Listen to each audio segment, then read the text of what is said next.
Nahimong perwisyo sa mga residente sa GPMI Subdivision Purok 49 sa Barangay Maa dinhi sa Davao City ang lawom nga tubig panahon nga magsigig bunok ang ulan tungod kay barado ang kanal sa lugar. Murag sapa-sapa na ang mga tugkaran sa mga residente ug gikapoy na sila og reklamo kay wala pa gihapon kini giaksyonan sa ilang barangay. Kini ang nakapabalaka sa mga residente tungod sa posibleng presensya sa kagaw ug uban pang mikrobyo dala sa nagpundo nga tubig nga mamahimong makaapekto sa ilang panglawas. Usa sa ilang gikahadlukan mao ang kagaw nga nagdala og leptospirosis ug mahimong itluganan sa mga lamok nga nagdala og dengue virus. Kaganihang buntag, gihinluan sa taga Ancillary Services Unit kun ASU ang mga baradong kanal sa lugar. Daghang lapok ang nahabwa nga mao'y usa sa hinungdan sa pagbara sa kanal ug pagpundo sa tubig baha.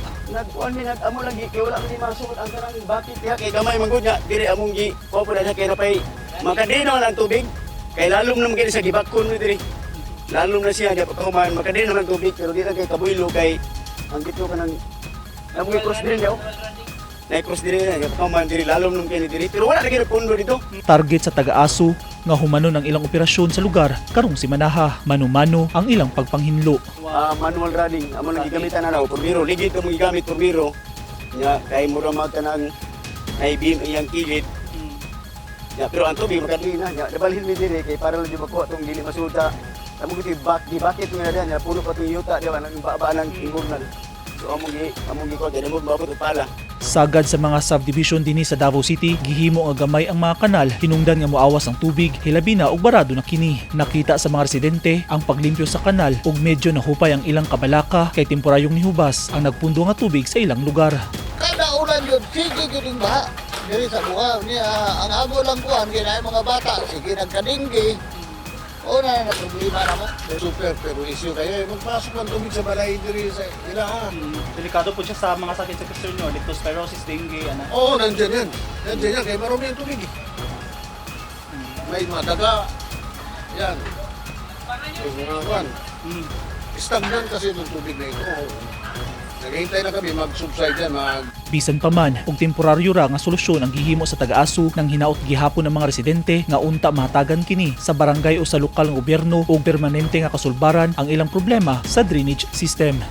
Ang among murag biting-bitingan diri sa mga taga diri, i-open kanal gyud amo ni.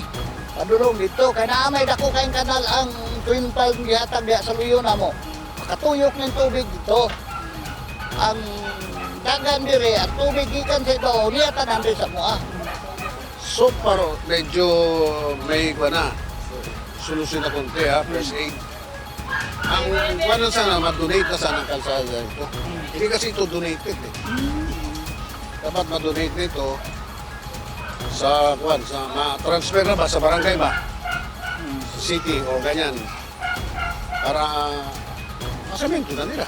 Ang problema sa baradong kanal dili lang problema sa mga subdivision sa Barangay Maa apan sagad sa mga subdivision sa syudad. Walay klarong agianan sa tubig, hinungdan nga sa kalsada na kini moagi. Ang street flooding o pagbaha sa mga kalsada malikayan kung matag Dabawenyo motabang pinagi sa tarong nga paghipo sa basura o dili paglabay sa mga hugaw sa agianan sa tubig. Eugene Hinutan, Newsline Philippines. Stay safe.